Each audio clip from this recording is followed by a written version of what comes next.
So you see your friends are playing this known hardcore game called Rogue Lineage. You've wondered what it's about for some time now and decide to buy and try the game for yourself, only to spawn in, run around for a few minutes with no clue or any sort of direction of where to go or what to do before you meet somebody who just happens to kill you, sending you right back to where you came from. This is the common experience of Rogue, felt by all players, good and bad. One thing to know before trying to play this game is dying is inevitable. You will die, as a freshie, as a super, as an ultra. The best players in the game die. Dying is a part of the game and not something that should deter you away from playing the game and having a fun experience. First is your race. Rogue has a plethora of races, around 19 obtainable. You will spawn in with a random race. Each race looks different. Some may have certain variants to choose from, and all have different passives or abilities that add on to your build. For example, most notable ones being Fishing, a 1% race which allows for the user to phase through 4 attacks completely, dodging the damage as well as giving a little less stun. Not only that, but it has a passive exclusive to Fishing and another rare race called Vind, which allows for one of the best spells in the game, Snarvender, to deal 15% more wind damage for free. Another notable race is Morbid, granting users feather falling or fall damage resistance, and an iframe combo escape skill known as Flock.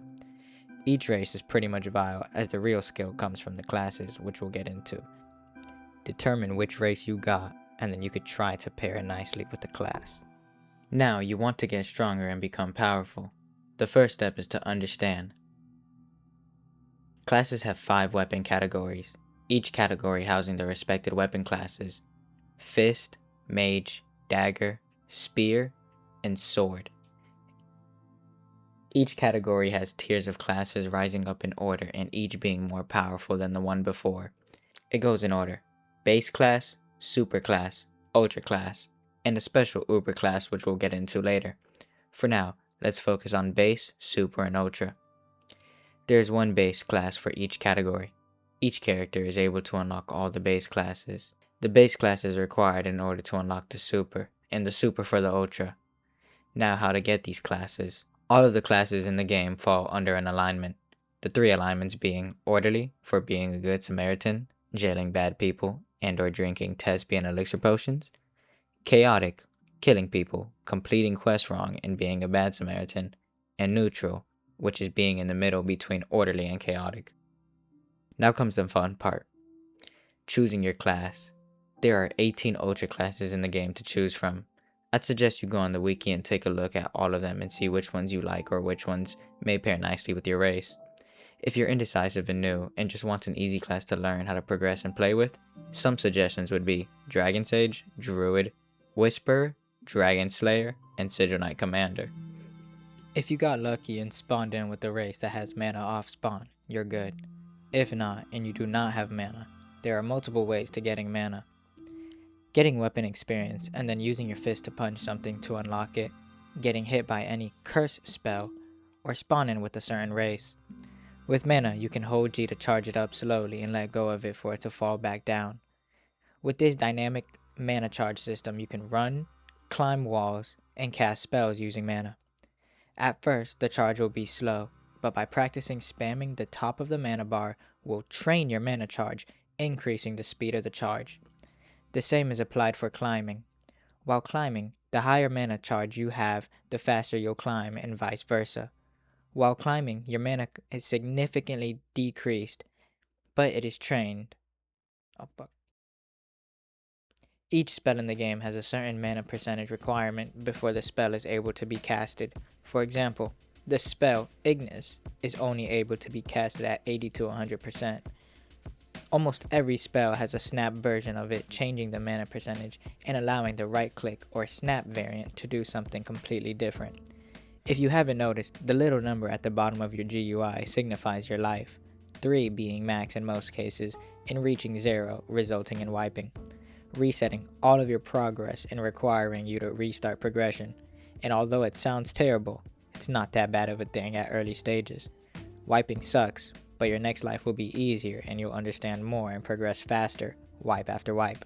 So don't get discouraged by wiping. It happens to everybody.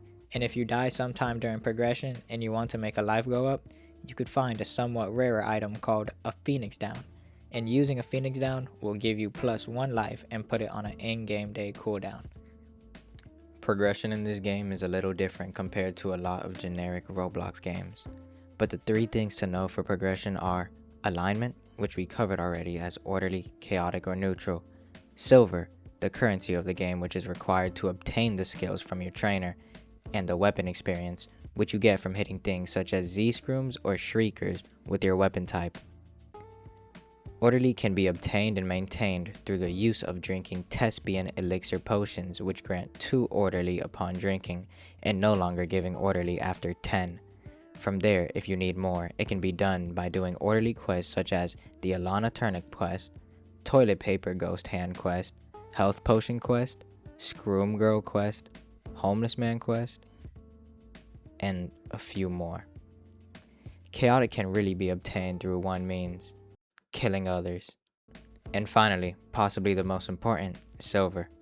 Silver is a currency in this game and used for pretty much everything: armor, weapons, food, classes, and even spells with the means of a spell gacha system in Sky Castle. Silver is obtained by exploring the map and looting certain spots, sometimes hidden and other times out in the open, for trinket items like amulets, cups, gems, and scrolls. You can sell items by talking to the merchant NPC found around various towns in the map. Once you've obtained the correct amount of alignment, weapon experience, and silver, you can start going to your class's respective trainer found somewhere around the map. You will find the super trainer first, purchase all of the skills available, and from there it'll give you a special dialogue hinting at where to go next for your ultra class trainer. Be warned that obtaining ultra class requires a lot of silver and alignment progression.